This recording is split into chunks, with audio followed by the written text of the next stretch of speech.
নজরে দেখে নিন।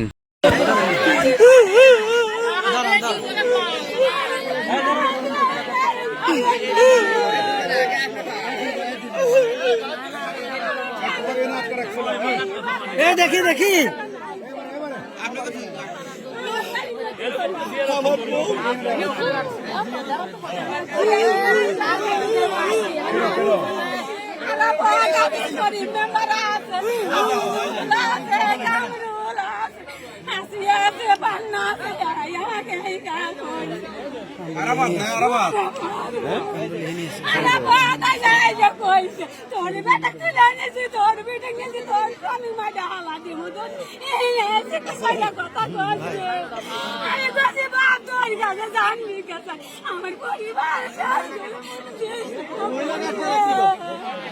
আপনাকে এখানে আটকে রাখছিল কয়দিন 5 মাস হয়ে গেল, 1 মাস পাকে পাকে রাখছে,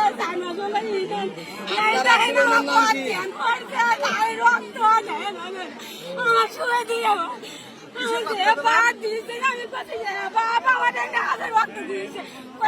তোমার শুয়ে দিয়ে বেসন করার সময় এই রক্ত ভালোভাবে বলেন আপনাকে কারা কারা নিয়ে এখানে রাখছিল বলেন। আপনি নিয়ে এলো কারা কারা? আচ্ছা দাঁড়ান, আছে, শরীফ মেম্বার আছে, কামরুল আছে, হাফিজুল আছে, পান্না আছে, রাসিয়া আছে, তিনজন আছে, মুখোশ করা মুমিন আছে, তার নাম জানি চেহারা দিন আর এই বাড়িওয়ালা চেহারার নাম হলো সুমন। ওর মাও জানে, ওর বাপ জানে, আরে যে ওই গ্রামের ওর নাম কি? আরাফাতের মাও জানে, ভালো নাম কি? হ্যাঁ বলেন বলেন বলেন। এই প্রশ্ন ওনাকে বলতে হবে।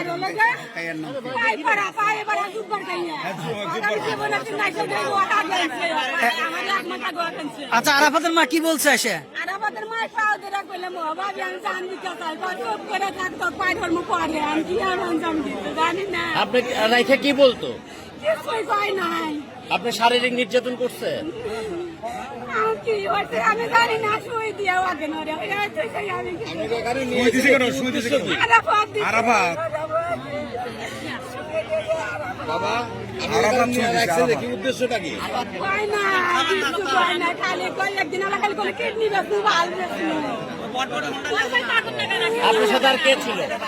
ওই দেখেন পুরানো ছিল, পুরানো জব্বার পাইপারা জব্বার আপনাদেরকে ভিতরে নির্যাতন করতে? ইনি নির্যাতন করে না, কিন্তু থেকে থেকে অজ্ঞান করছে, তা আমাদের কি এটা করে আর পারবে না। এই কেসে দিয়া করছি মাটি, এই কেসে দিয়া 4-5 দিন পরা খুঁড়া খুঁড়া জানবা যাচ্ছি এটা তো মাঠে ঘুরছে? 4-5 দিন পরা খুঁড়া খুঁড়া তালা দিয়ে দেখাইছে। আচ্ছা আমার জান বাঁচাইছে আমার রে। কখন বাড়াইছে? রাত 12টায় কি কতক্ষণ করি নামতে পারি বাড়া বিন্দা পাড়া সোজাই মুখ গেছি, আল্লাহ আছে মুখ নিয়ে আমি যাবো। আর ওই এক দোকানের সামনে যা খাইবার দিছে কি? খাইবার দিছে কেন? খালি আলু ভর্তার গজি শাক ভর্তা দিছে কেন? এই বাড়ির পরিবার বানিয়ে বলবে একটা মহিলা তার ওষুধ কেনার কথাকে বাড়ি করে নিয়ে গেছে, নিয়ে যাওয়ার কে বের করে নিয়ে গেছে? ওই পান্না নামের এক মহিলা বাড়ি করে নিয়ে গেলে পরে তো জাতীয় পরে তবাই পড়া, সেই তবাই পড়াতে আসার পরে ওখানে চালু তাই সারানো মাইকো থাকা ওখানে আরাফা, তারপরে শরীফ, কামরুল, মনিরুল, হাফিজুল, তারপরে আসিয়া, পান্না, এরা ব্যাগ মিলিতে পাবে ই করে তার মাইকোর তুলে জোর পূর্বে নিয়ে গেছে। নিয়ে যাওয়ার পরে আমি খবর পাওয়ানো যাই, যাওয়ার পরে খোঁজাখুঁজি করে না পাই আমি থানায় জিডি করি, থানায় জিডি করে থানায় অভিযোগও করছি। ওসি স্যার বা চেষ্টা করছে, বহি করার পরেও এ পর্যন্ত তারা বার করতে পারে না। পরে গত রাত্রি রাত 1টা-1:30টার দিকে আমাকে এই দেবরাজপুর হঠাৎ বাজার থেকে আমাকে ফোন দিল ওই এসিন ভাই আর একজন ফোন দিয়ে করে ভাই আপনার ওয়াইফের সাথে কথা বলে। আমার তো মানে বাক সত্যি রেখে গেছে যে কই কি তখন ফোনে কথা বলার পরে তখন আমি একটা মোটর সাইকেল ফোন দিয়ে নিয়ে আমি এখানে চলে আসি। আসার পরে এসে দেখি যে মানে মৃত্যুর সাথে পাঞ্জা লড়াই। আপনি কি শারীরিক নির্যাতন করতে শুনছেন? শারীরিক নির্যাতন তো করছে হলো এখানে রাখছে 4 মাস আর 1 মাস রাখছে বাড়ি। এই বাড়ির আসলে ইঞ্জেকশন দিছে, ব্যবস্থা করছে, করে কনে রাখছে এটা বলতে পারে না। আমার কনে কনে রাখছে, তার অন্য আছে, অন্যার সাথে রক্ত মাখানো আছে। মানে ইঞ্জেকশন দিচ্ছে বা মুচ্ছে ওরাই করছে।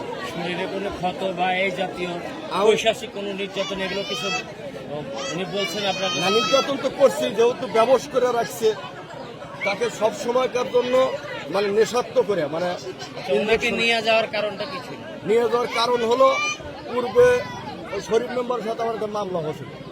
এই মামলার পূর্ব শত্রুতার জের ধরে, এবং আমার পরিবার হলো 2টা, পরিবার 2টা, সেই পরিবারের সাথে মামলা মোকদ্দমা আছে। গত রোজার মধ্যে ওর মাও চলে দিচ্ছে 36 সময়। আমি ছোট পরিবারের ছলেক কিছু লোক অর্ধেক আর অর্ধেক আমার নামে রাখছি।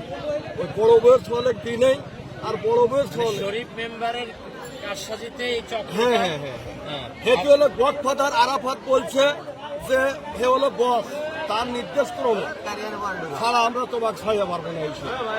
এরকম বিভিন্ন ভাষা বিভিন্ন কথাই বলছে, সেটা তার হাতে সাক্ষাৎকার নেওয়ার পরে নিয়ে আপনারা এটা যেভাবে করেন, আপনারা সবাই আপনাদের ধন্যবাদ। চলে আসছে ঘরে আগুন নেভানোর জন্য। তা আপনারা কি চাচ্ছেন এই ঘটনায়? কি বলেন? কি চাচ্ছেন? আমি ন্যায় বিচার পেতেছি, এবং এই ধরনের ঘটনা আমি তীব্র নিন্দা জানাই, এবং ভবিষ্যতে জানি আর এই ধরনের কোনো ঘটনা না ঘটে।